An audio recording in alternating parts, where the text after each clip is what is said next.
Hello everybody, Assassinator back with another Halo Infinite update. This time it is for June 11th. So I'm going to be breaking down everything that's happened since Tuesday, and I see it's going to be happening next week. And so what we're going to start off with is the Twitch drops. There was an event scheduled for yesterday, which was Friday, June 10th, but it was canceled. It will be rescheduled at a later date. I believe it was due to someone or someone's in the competition being sick, which is understandable. The drop was going to be the Got Milked nameplate emblem bundle, the one that we got last week and the one that obviously we got a couple times during season 1, but it's one of those that a lot of people keep on missing. So hopefully they give us enough warning so I can go ahead and put a video out, tweet it out, and I go ahead and keep all of you updated on that as soon as it's rescheduled. Moving on to items. For those of you who have Game Pass Ultimate, the Halo Infinite perk for the month of June is going to be the past tense vehicle coding for the Razorback, along with the usual double XP and challenge swaps. So get it before you forget about it and miss it. Game update. Halo community members have found a new slide technique which has been named Snap Slide. I hear it isn't easy to perform and might have more downsides when playing competitively, but I'm going to give it a try anyways and see if I can pull them off. I'll leave a link to Shyway's YouTube video breaking the technique down if you want to know more about it. He does a great job at that. Now we're up to the news. This week, Halo support tweeted that they had an error back in May during the second week of the interference event. The error was that the event ended early by mistake.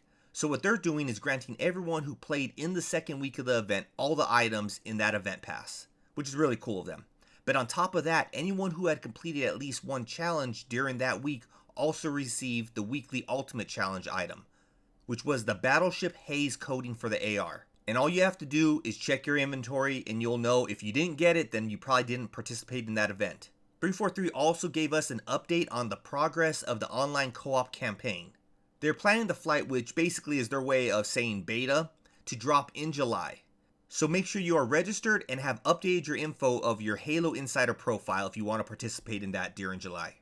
Now this past Wednesday, Late Night Gaming tweeted and put out a YouTube video showing how slow the Halo Infinite's UI is, and the community manager must have seen that because Unisec came out and replied, giving us a crumb of what's going to be included in the June drop pod. So basically Unisec stated that the UI loading improvement should be coming in the first drop pod. Then yesterday, June 10th, the drop pod's notes were posted on the Halo Infinite forums, outlining what was going to be in the drop that's going to happen next week. Yes, I said next week, it's going to be here soon. I wouldn't say Tuesday because it seems like they drop it when they want. It might not be till Wednesday, might not be till Friday. But they did say at this point it is coming next week. So what they outlined is coming is there's going to be a couple of accessibility, quality of life fixes and adjustments, as you can see on screen. Like previously stated, the menu UI UX will be a bit faster. The loading screen will now be updated to feature Season 2 Lone Wolf key art instead of the old Zeta Halo screen that we basically had to look at over the last 8 months. I like this change, but at the same time, I hope they add more in the near future since this art will get old also. They're fixing an issue that they noticed during past events. There basically was an issue during the events where a reward was unlocked, but did not display during the post-match reward screen. It basically just showed you unlocked something and it was just a square there, so that will be fixed. Some multiplayer Sandbox adjustments are the Banshee, Mongoose, Wasp, Warthog, Chopper, and Ghost have had their durability slightly increased. To me, it's about time. A lot of those vehicles just seem weak in my opinion and kind of deterred me from going after them, especially if you knew that there was, a skier on the map. You know that someone was going to take you out on that. So therefore, I didn't even bother hopping in a Wasp at that point. So maybe this will actually get me to go back in there. Maybe, one skier plus a couple shots into you. Something so that it's not just an insta-kill. It sucks you bring up the Wasp and all of a sudden you're being shot down. The Scorpion tank's controls have been adjusted so they should feel more intuitive. There was an issue where players could mark or ping opponents through walls. That will be fixed. There are also a couple other fixes to sound effects issues, but I'll go ahead and let you read up on those either in the blog post or on screen right now, that image. Moving on to performance. Xbox One stability has been improved and changes to target frame rate in the settings tab will reflect in-game for Xbox Series X and Series S users. Now moving on to the last but not least section, which is ranked matchmaking. This was mentioned in the past and it will be effective once this drop goes live next week.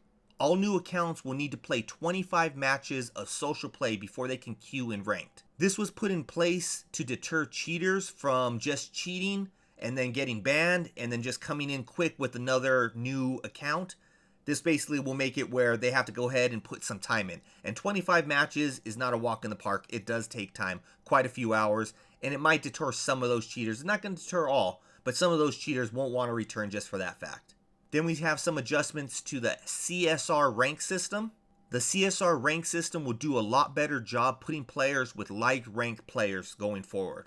The image on screen will show more details of this, and also I'll leave a link to the forums post in the description of this video so you go ahead and read up on it if that's what you want to do.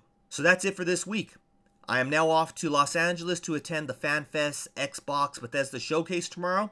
I look forward to seeing what the future of Xbox will have, but until next Tuesday, have a great one. Assassinator's out.